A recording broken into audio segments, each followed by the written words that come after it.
pense qu'on a beaucoup de communication à faire. À mon avis, la société n'a pas une bonne vision de notre profession.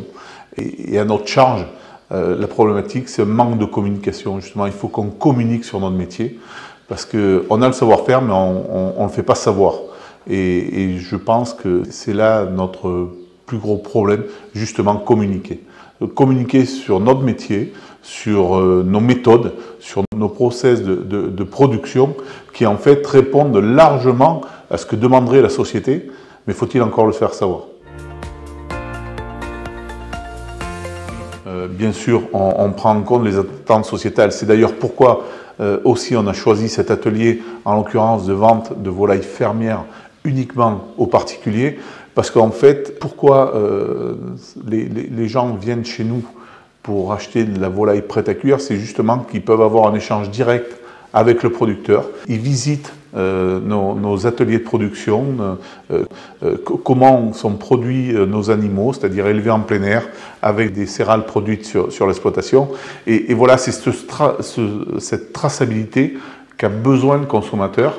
Et honnêtement, on voit que ça fonctionne, quoi. Et aujourd'hui, même un consommateur éloigné de ses racines agricoles, il suffit de lui montrer, de lui démontrer, lui expliquer comment on travaille, comment on arrive à avoir ces produits.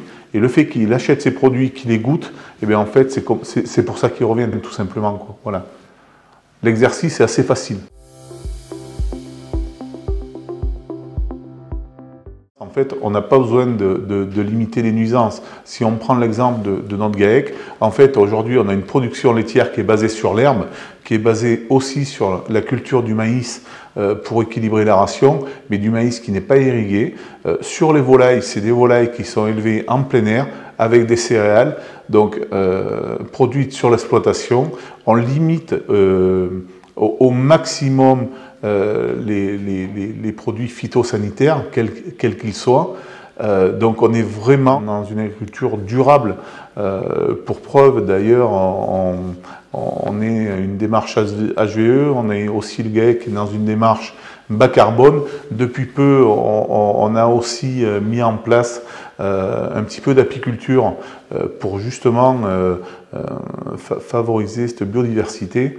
Donc voilà ce qu'on fait au quotidien pour respecter et simplement faire notre travail consciencieusement.